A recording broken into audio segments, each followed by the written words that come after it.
مشکور ہوں آپ کا کہ آپ آج ہمارے ساتھ ایک تاریخ ساز پروگرام وٹنس کرنا چاہ رہے ہیں. یوں تو شاعر نے ایک مصرع کہا تھا کہ ظلم پھر ظلم ہے، بڑھتا ہے تو مٹ جاتا ہے. اس مملکت، اس پاکستان میں، اس عظیم وطن میں، اس دھرتی پہ یوں تو عورتوں کے ساتھ جاری و ساری ظلم و ستم کی ایک تاریخ ساز جو ایک ٹریل ہے، لیکن ہم نے کم ہی تاریخ میں دیکھا کہ عورت اپنے حق کے لیے اٹھ کھڑی ہوئی اور سیسا پلائی دیوار کی طرح ببانگ دوہل ڈنکے کی چوٹ پہ اس نے باطل کو للکارا. آپ نے دیکھا کہ جب سے رجیم چینج آپریشن ہوا، آپ نے دیکھا کہ جب سے طاغوت اور سامراج کے اعلی کاروں نے اس ملک پاکستان میں فالس فلیگ آپریشن کیا 9 مئی کی آڑ میں، اس کے بعد سے پاکستان تحریک انصاف اور اس سے منسوب لیڈرشپ اور ان کی فیملیز کے ساتھ جس طرح کا رویہ، جس طرح کا یزیدانہ اطوار اور جس طرح کے ظلم و ستم کے پہاڑ توڑے گئے ان کی فیملیز پہ، اس کی مثال ہمیں کسی دور ماضی کے کسی وحشی ادوار میں بھی نہیں ملتی. آج ہمارے ساتھ ایک ایسی خاتون موجود ہیں جو صحیح معنوں میں صنف اہن ہے. میری مراد محترمہ بیگم امتیاز الدین ڈار صاحبہ، جناب ریحانہ ڈار صاحبہ ہیں. پہلے تو السلام علیکم ریحانہ ڈار صاحبہ. وعلیکم السلام ورحمۃ اللہ وبرکاتہ. میری ماں، آپ اس ملک پاکستان کی ماں بن چکی ہیں، آپ مادر قوم بن چکی ہیں. پہلے تو میں آپ کو، آپ کی ذات کو، آپ کی شخصیت کو، آپ کے وجود کو خراج تحسین پیش کرنا چاہتا ہوں کہ آپ اس وقت اس ملک پاکستان میں بہادری اور جرت اور مظلومیت کا استعارہ بن چکی ہیں. آپ سے سیکھتے ہوئے کئی لوگ جو ہیں آپ کی طرف دیکھتے ہوئے اپنے آپ کو آئیڈیالائز کرتے ہوئے آپ کو مشل راہ کے طور پہ یوز کر رہے ہیں. وہ عورتیں جو اپنے حقوق کے لیے بولنا چاہتی تھیں لیکن وہ بول نہ سکیں، ان کو اس سامراج اور طاغوت کے اعلی کاروں نے دبا دیا بزور بازو. وہ عورتیں آج آپ کی طرف امید کی کرن کے طور پہ دیکھ رہی ہیں. مجھے سب سے پہلے یہ بتائیں کہ سارے جو حالات آپ کے ساتھ ہوئے، میرا پہلا سوال اور بنیادی سوال آپ سے یہ ہے، 9 مئی سے لے کر آج کی تاریخ تک جس قسم کا ظلم و ستم آپ کے گھرانے پہ ہوا، آپ کے گھروں کو مسمار کیا گیا، آپ کی پراپرٹیز کو مسمار کیا گیا، آپ کو گھروں سے اندر نکال کے باہر کی سڑکوں پہ کھڑا کر دیا گیا، آپ کے سامنے آپ کی بہو بیٹیوں کے چادریں اتاری گئی، ان پہ حملہ کیا گیا، چادر اور چار دیواری کے تقدس کو پامال کیا گیا، آپ پہ لوہے کے آہنی راڈوں سے حملہ کیا گیا، آپ کو بالوں سے پکڑ کے گھسیٹا گیا. آپ کا بیٹا عمر ڈار جو ہے وہ ایک عرصے سے روپوش ہے، عثمان ڈار کو اغوا کر لیا گیا. اس کے بعد عثمان ڈار صاحب جو ہے پریس کانفرنس کرنے کے بعد بھی کچھ زمینی خداؤں کی جو ہے وہ اناج کی تسکین پوری نہیں ہوئی، انہوں نے اس کے بعد بھی آپ کے گھر پہ کریک ڈاؤن کیا، آپ کی اپنی ملوں کو سیز کیا گیا، آپ کی ملوں کے 70 سے زائد افراد کو جو ہے وہ پابندی سلاسل رکھا گیا. عام طور پہ اگر یہ ساری صورتحال کسی اور خاندان میں ہوتی یا کسی اور فیملی میں یہ سانحہ رونما ہوتا تو وہاں کی عورتیں تو کہتی ہیں کہ بیٹا ہم نے سیاست نہیں کرنی، ان سے معافی مانگ لو، چپ کر کے بیٹھ جاؤ. میں یہ جاننا چاہتا ہوں آپ سے کہ وہ کون سی طاقت تھی، وہ کون سی قوت تھی، وہ کون سا عنصر تھا جس نے آپ کو ڈٹ کے کھڑا ہونے پہ بہادری کے ساتھ ان کو للکارنے پہ مجبور کیا؟ بیٹا وہ میرا قرآن تھا جس نے میرے مان کو مضبوط رکھا، کیونکہ 40 سال سے میں دین میں ہوں، میرے درس ہوتے ہیں، میں سبق بھی دیتی ہوں، دین کا سبق دیتی ہوں. قرآن کو میں نے ریسرچ کیا، کئی بار پڑھا، ترجمہ پڑھا، تفسیر پڑھی. مگر جب انسان اللہ کی اطاعت کرتا ہے، اس کے احکامات کی پیروی کرتا ہے، قرآن کو سرچ کرتا ہے، تو پھر اس کا ایمان لویا ہو جاتا ہے. میں اپنے قرآن کو پڑھنے کے بعد، ریسرچ کرنے کے بعد، یہ میرا دل نہیں، ایمان کا لویا ہے، لویا. اس لیے میں ڈٹ گئی. میرے قرآن میں بھی رول آف لا، قانون کی بالادستی، میر غریب کو انصاف، عاشق رسول. اس لیے نا یہ سارے میرے قرآن میں جو میں پڑھا ہوا تھا، دیکھا ہوا تھا، ظلم کے خلاف کھڑا ہونا، بھی جہاد ہے. اور جو کچھ مجھ پہ ہوا میں یہی سٹینڈ لے گئی کہ آگے سے کسی کی ماں کے گرے بان کو ہاتھ نہ ڈالا جائے. سیاست اپنی جگہ، سیاست عزت کی ہو، صاف و شفاف الیکشن ہو، یہ اور بات ہے. مگر نبی پاک صلی اللہ علیہ وسلم نے عورت کو اولین درجہ دیا. چادر چار دیواری کا حکم تھا کہ آپ دستک دیں، اگر آگے سے کوئی جواب آئے تو پھر اندر داخل ہونا ہے. میرے نبی نے یہ تو نہیں کہا تھا کہ گھر کے دروازے توڑ دو، سی سی کی ٹی وی کیمرے توڑ دو اور بکسا جیب میں ڈال لو کہ کوئی ثبوت نہ رہے. اور پھر بھی میں نے اپنے اللہ سے مدد مانگی. انہوں نے کم نہیں کیا. بتانے میں اور سننے میں فرق ہو جاتا ہے. دیکھنے میں جو لوگوں نے دیکھا ہے نا، اس میں لوگوں کو پتا چلا کہ ہمارے ساتھ کیا ہوا ہے. بالکل. میں آپ سے جاننا یہ چاہتا ہوں کہ یہ جو ساری صورتحال جو قیامت سے قبل قیامت آپ کے ساتھ رونما ہو گئی، اگر کوئی اور عورت ہوتی تو یقیناً وہ سیاست سے ہاتھ جوڑ لیتی اور وہ معافی مانگ لیتی اور وہ اپنے بچوں کو بھی کہتی کہ ہم سیاست سے کنارہ کرتے ہیں.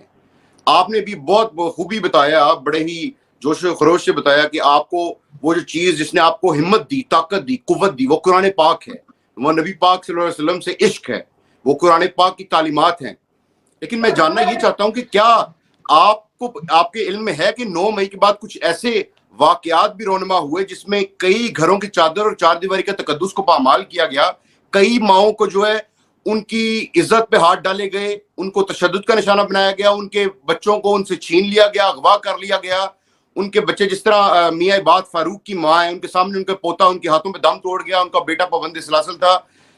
وہ مائیں جو ہیں وہ منظر عام پہ نہیں آ سکیں، وہ ڈر گئی. دیکھیں بیٹا، میں وہ ماں ہوں، جی میں وہ ماں ہوں جس نے سچائی کا درس دیا اور دے رہی ہے.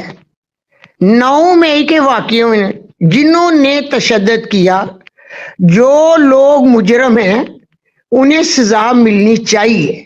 میرے بیٹے بھی، اگر ثبوت ہے ان کے پاس، ثبوت، اگر میرے بیٹوں نے کوئی غلط کام کیا، ان کے پاس ثبوت ہیں، تو وہ بھی سزا کے قابل ہیں. میری درخواست ہے، اپیل ہے آپ کے تھرو کہ جو بے گناہ ہیں خدا کے لیے انہیں چھوڑ دے. آپ میرا صاحب سوال اولاد ہیں، آپ صاحب اولاد ہے، درد رکھیں اپنی طرف اور اپنے گھر سے دیکھا. جو بے گناہ ہے نا انہیں چھوڑ دے، جو مجرم ہے ٹھیک ہے اسے سزا ماں دے. جی، میرا بنیادی سوال آپ سے یہ ہے کہ آپ نے دیکھا کہ کئی ایسے گھروں پہ بھی قیامت صغریٰ ٹوٹ گئی، ان کے بچوں کو ان سے چھین لیا گیا، اغوا ہو گئے بچے جو بے قصور تھے، جن کا کوئی قصور نہیں تھا. اور جی ان کو لیکن ان کے گھر کی عورتوں کو بولنا نصیب نہیں ہوا کیونکہ وہ دب گئے، پریس ہو گئے. ان کو اپنے باقی بچوں کے مستقبل کا خیال پڑا تھا. ان کو یہ تھا کہ ہمارے بچوں کا مستقبل خراب ہو جائے گا اگر ہم نے منظر عام پہ آ کے، میڈیا پہ آ کے اس ظلم کے خلاف آواز اٹھائی. لیکن جو آپ نے آج اس پورے پاکستان میں اپنے آپ کو ایک جرت اور بہادری کا استعارہ اور علامت ثابت کیا ہے، آپ کو اندازہ ہے کہ آپ سے کتنی عورتیں جو ہیں وہ انسپائر ہو کے ان کو بھی یہ جوش ملے گا، ان کو بھی جذبہ ملے گا اور وہ بھی اس ظلم کے خلاف بولیں گی. بولنا چاہیے بیٹا، بولنا چاہیے، بولنا چاہیے. آگے سے یہ نہیں ہونا چاہیے. بولیں آپ. سیاست میں کم سے کم عورتوں کو ہاتھ نہیں ڈالنا چاہیے، بے قصور کو سزا نہیں دینی چاہیے. جنہوں نے حملہ کیا، جن کے ثبوت ہے، انہیں سزا دینی چاہیے، چاہے میرے اپنے بیٹے کیوں نہ ہوں. مگر بات یہ ہے کہ بے گناہوں کو تو نہ ایسے کریں، گھروں کو ایسے نہیں کرنا چاہیے تھا. جو ہوا بیٹے یقین جانے، میں اس کی مذمت کرتی ہوں، مذمت کرتی ہوں جو بھی 9 مئی کو واقعہ ہوا. میرا آپ سے دوسرا سوال یہ ہے کہ جو جس قسم کا ظلم و ستم آپ کے گھرانے پہ ہوا 9 مئی کے فالس فلیگ آپریشن کی آڑ میں، اس طرح اگر کسی اور کے ساتھ ہوتا تو وہ تو سیاست سے توبہ کر جاتے. لیکن آپ کو کس چیز نے جو ہے وہ اس چیز پہ